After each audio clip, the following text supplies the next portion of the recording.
Hello there, I'm Kios the Ronin Beatmaker, and welcome to a Ronin review.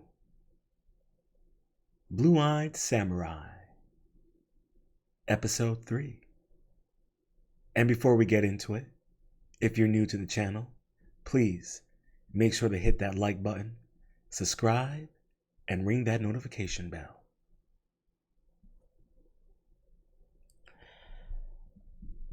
This episode might be my favorite so far.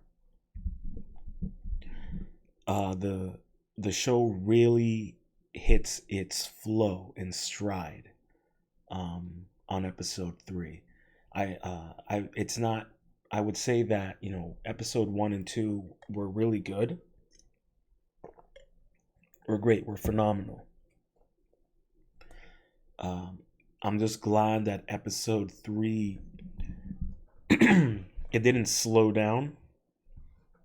It's still keeping the pace, but it picked up a little bit.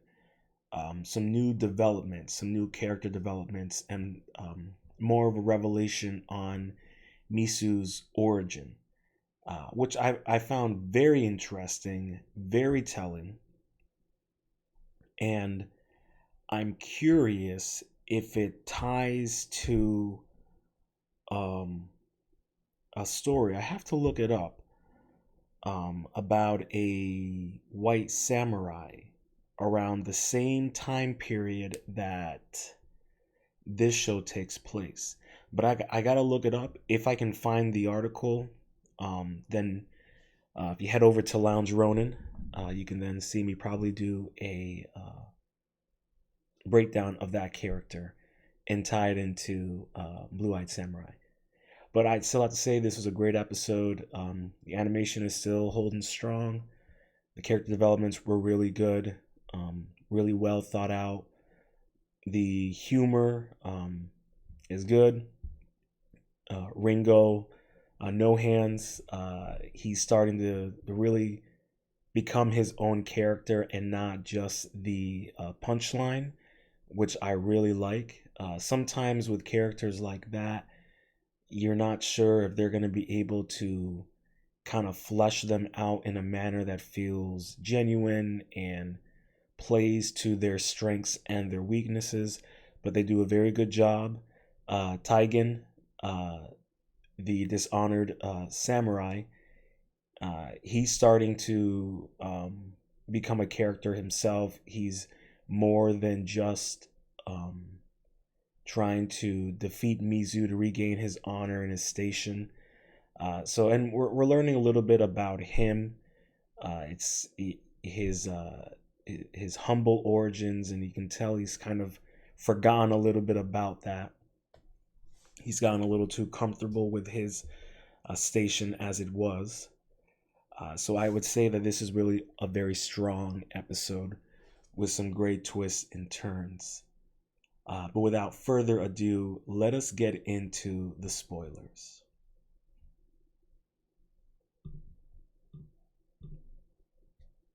Alrighty. I'll give you guys a couple more seconds before we jump into spoilers.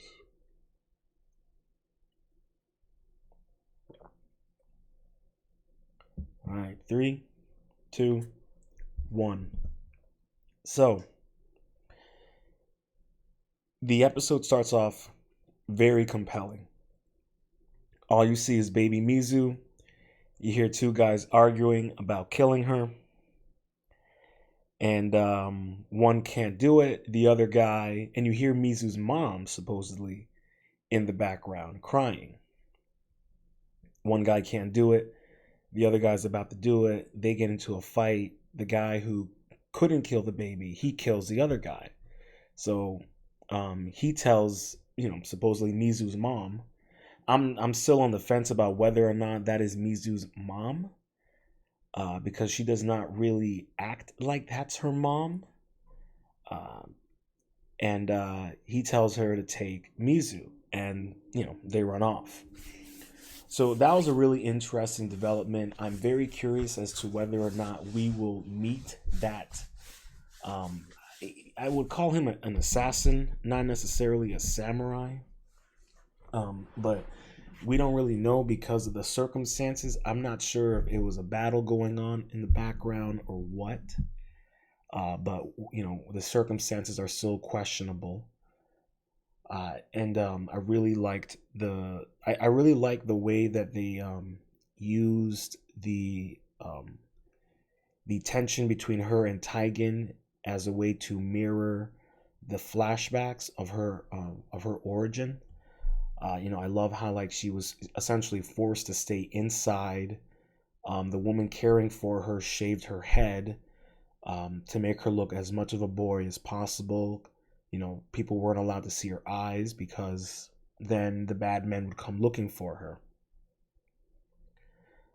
I think that's partly because at that time, white people, no outsiders were essentially allowed on Japan. It was, completely illegal.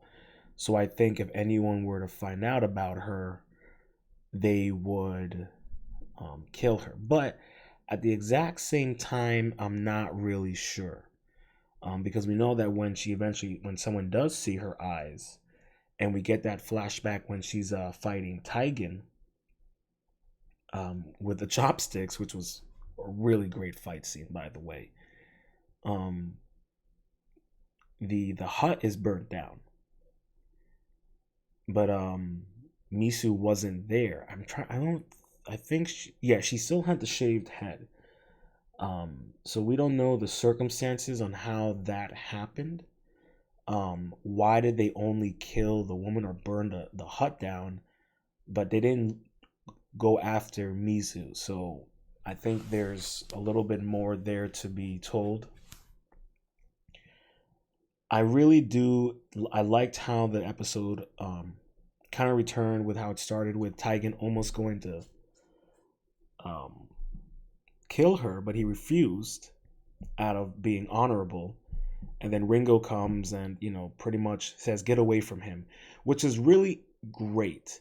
That was a really subtle thing where it shows that there's more, that Ringo has more intelligence than what's being played with, using the bit of the slapstick comedy with his character.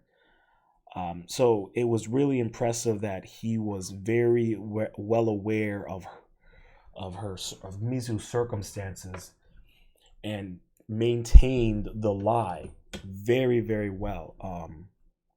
But he continued calling Mizu him, him, him. He knows that she's a woman, but I don't think he has any plans on being a great warrior anymore. Um, I don't think he has plans to be a great warrior anymore. I think he just wants to be um, the best. I don't want to say sidekick, but I guess the best sidekick that he can be for Mizu. Because when essentially Taigen agrees to essentially help rehabilitate Mizu, and then when Shindu sends his bodyguard. Oh man, that hold on. Before we get back to that, well, actually, let's clear that. When Shindu sends his bodyguard and Mizu essentially agrees to go, there's that scene between Ringo and Taigen, and Ringo essentially, Taigen is like, oh well, after I kill your master, you can have a good place in my kitchen. You're entertaining. You get the job done. And he was essentially like, nah, I can't do that. Like, I already served the greatest person, the greatest warrior I ever known. Um, and I think his admiration for Mizu is more of the fact that um, her determination and her focus is very it can rub off on you really well. And I think you're gonna start seeing that more because I think Taigen is going to end up becoming more of an ally than an enemy as the show progresses. Um, and, I think a lot of it is that, she, not only is she an incredible warrior, um, but she's very authentic and genuine in who she is. Yeah, she hides the fact that she's a woman, but you can tell that she's a very authentic person in the way she carries herself. And I think Ringo really vibes with that. And, in many ways also, they're both, you know, outsiders in the sense, her being half white, him being looked at as an imbecile, because he has no hands, looked at as lower class because he has no hands, and because he seems a bit of a goofball, a bit of an idiot. But we realize throughout the episode that Ringo really is a very intelligent person. Um, he just hasn't been given the opportunities to prove his worth, and I think that's something that he sees with Mizu, and why he chose to stay with her. Is that she can not only make him a better person, but she also gives him the opportunity to prove himself. His father never gave him that chance to really prove himself as an individual because he was always looked at as lesser than. So I really, really like that about Ringo. I'm definitely starting to appreciate his character arc. And, what I like about Taigen is he carries a lot of the classic, um, like kung fu samurai tropes of the guy who's like, listen, man, no one can kill you on me. We're having our final duel, and that's it. Like, I love that kind of classic trope that's used, because sometimes it can work and sometimes it doesn't, but they do a really good way of using it because Taigen is just constantly antagonizing Mizu, and it's mostly just out of resentment, and I would also say a bit of jealousy, because there's that funny scene when Shindu essentially says like, "Hey, I'll let you become a lord and head of a clan," and like, and Taigen is like, "Of course, just let her be let me give her the lordship, give her this, give her that," and it just, because they're both from this backwater fishing town. They're both just um street rats, for an Aladdin reference. It's the only thing I could think of at the moment. They're both like street rats, and so Taigen, for him, it was either become a fisherman like his father and die a fisherman, or become a samurai and die and live with honor. And I think a lot of that also for him was mostly because he didn't like his life and he wanted more for himself, which is totally reasonable and understandable. But I think somewhere along the way, he kind of lost sight of that. And that affects his ability to actually be a great warrior because he's too consumed with having a proper station and having a proper reputation rather than being a great swordsman. And Mizu doesn't have that problem. For her, my goal is to be the greatest swordsman and to have my revenge. There is nothing else that she desires or wants. She even says it. I'm not looking to be happy. I'm looking to be satisfied. I think that's what she said. Um, and that's someone that's even more dangerous because they can be bought. They don't want anything other than the satisfaction, and that's a very dangerous person to be around. So I think that's what's really interesting about their parallel in terms of they're both cut from the same cloth, so to speak. They're both relatively outsiders. They But the difference is that Misu's singular purpose and her authenticity is what's aiding in her ability to be a very powerful swordsman and martial artist. Whereas for Taigen, his ego is driving him. And yeah, he's clearly an incredible swordsman and a strong martial artist, but he's too distracted by the semantics. He's too distracted by the bells and whistles. And that's why even when the fight where um they're pretty much talking shit to one another, and she's like, "Yo, I can beat you any day, any how." Even though I'm pretty much got a cut, I'm sliced open right now, and she just takes out the the two chopsticks, and they essentially duel with chopsticks, and you know, Taigen gets the better of her, but he's talking too much shit, so he's not really focusing, and he kind of lets his guard down, and she kicks him off, and she pins him again. Um, and it's and you can be like, oh well, how can this woman be pinning down this bigger guy and all of this? And like I said, he's too distracted, right? And even when you watch the fight scene, she's just using his weight against him. He's too harsh. He's too heavy.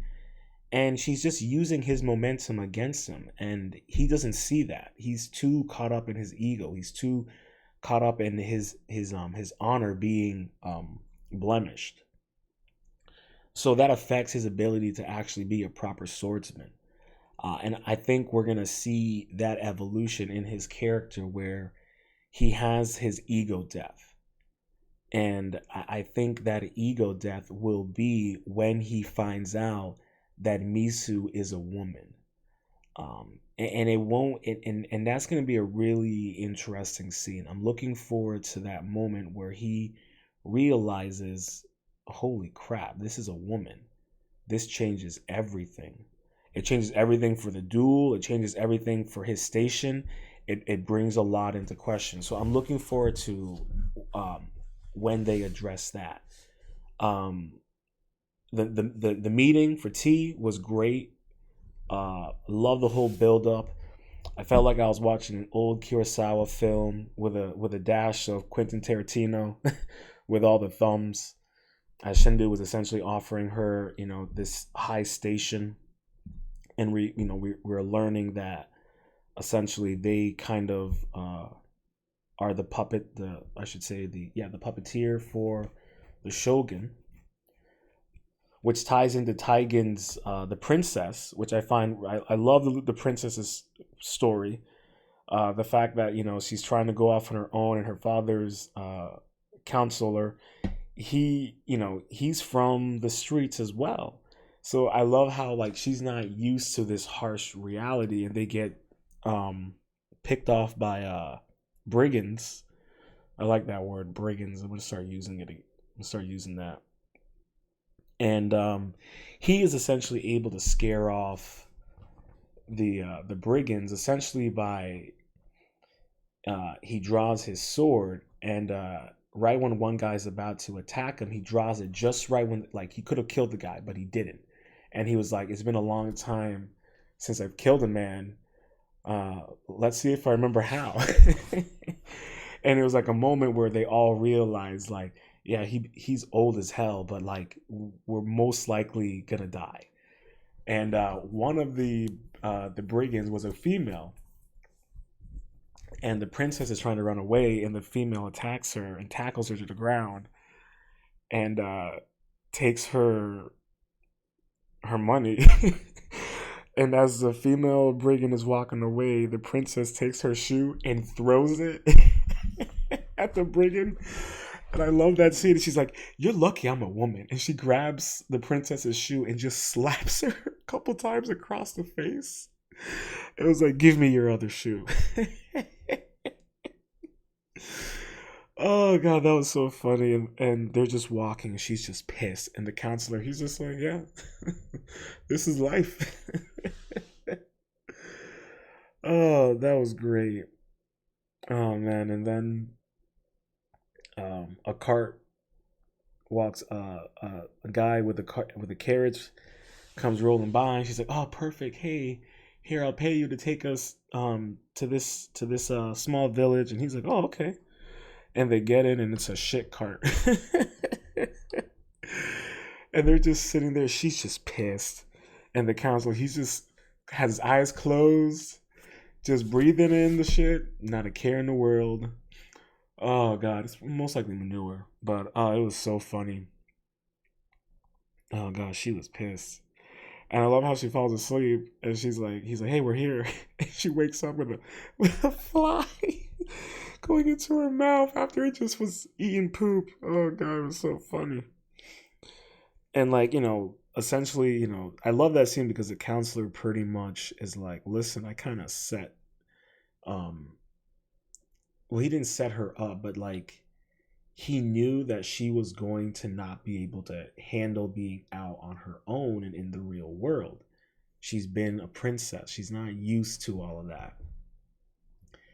And she just feels like, oh, she's like, oh, well, I can't believe this entire time you didn't believe in me. And there was a stable house where it was essentially a place for like pimps and whores to for family to sell off their daughters and pimps to take them to the cities and what have you. And so she decides to pretend to be a prostitute to go to get a horse and to get to the village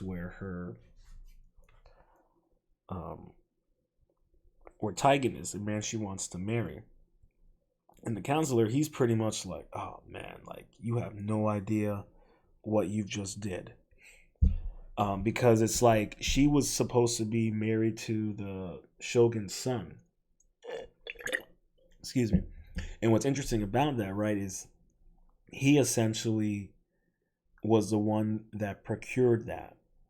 She doesn't want it because the shogun's son likes to have the women's teeth dyed black, which is, I have no idea what that's all about. I might have to look into that. But that scene was pretty wild. And so we'll see how her story plays out. I'm curious to see how that goes. But back to Taigen and Mizu and Shindo. And the great scene about that was Shindo was like,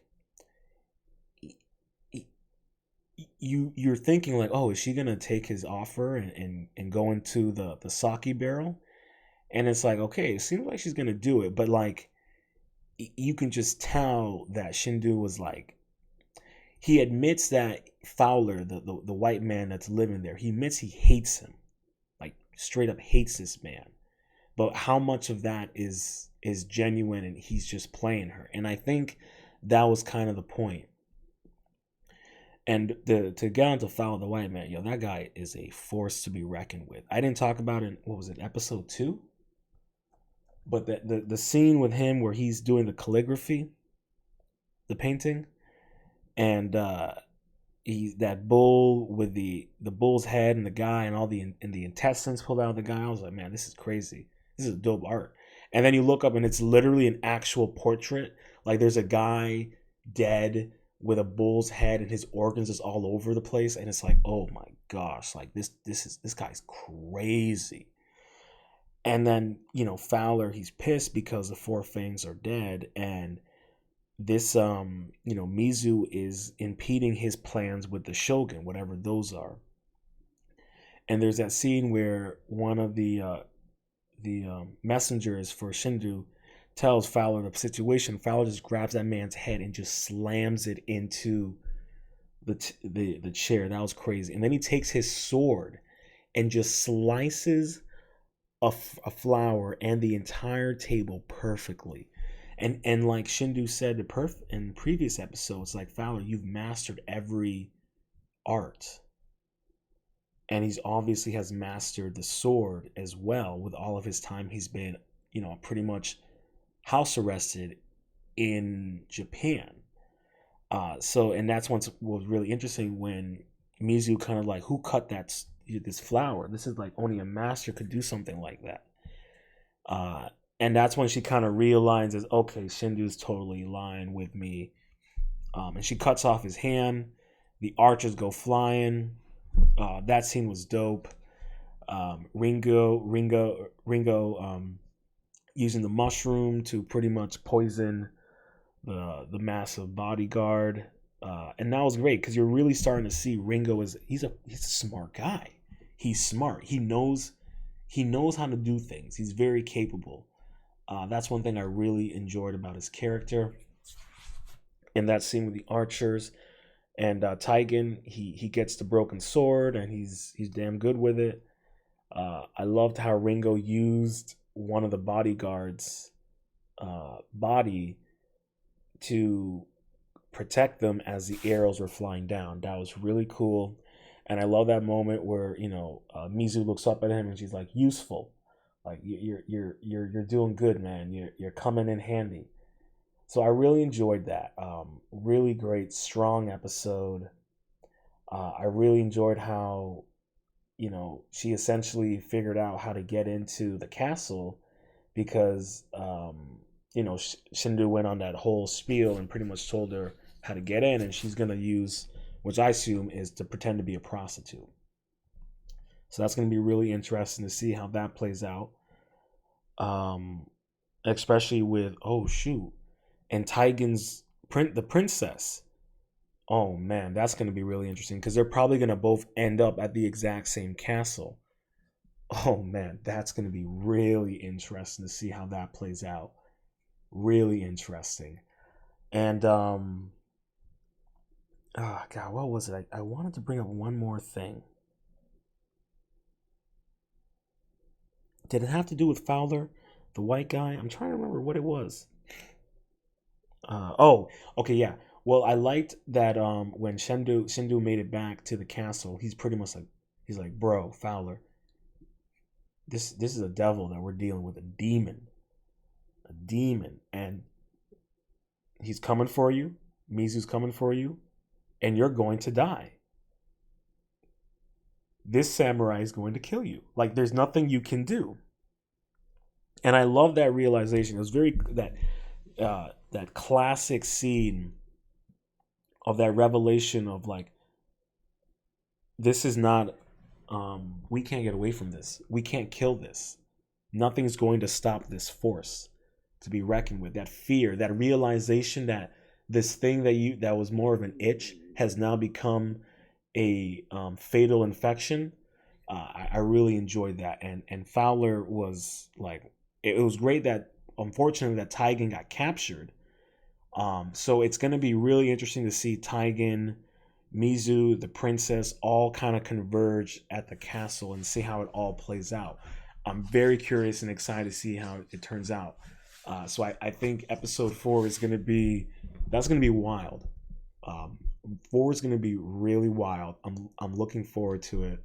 Oh my gosh. I just realized, spoiler, it says episode 1, but you guys know this is um episode 3. So I apologize, but you guys, you get the drift. I'll fix, well, I can't fix that now, but you get it. Um yeah, this was a really really good episode, really fun.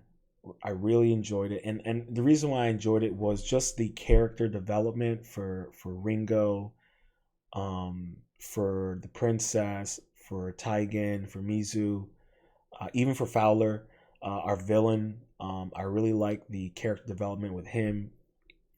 He's clearly a man who is, I don't even know, man. That guy's next level. So I really like how this show is portraying all the characters. The writing is still strong. I'm really enjoying it. They are, the attention to detail is wonderful. Um, and it's great. You're seeing everyone's strengths, and you're seeing how they're using their, how they're able to adapt to their circumstances to, in order to be more advantageous with their strengths. So I really like that, especially with the princess, using the fact that she has soft feet as a way to convince a man to give her a horse ride to the village. So everyone's really in very intuitive and really thinks outside the box, and I really really appreciate that. I'm really really impressed with the writing and how this show really plays into everyone's strengths and allows their upbringing and their individuality to guide their decisions.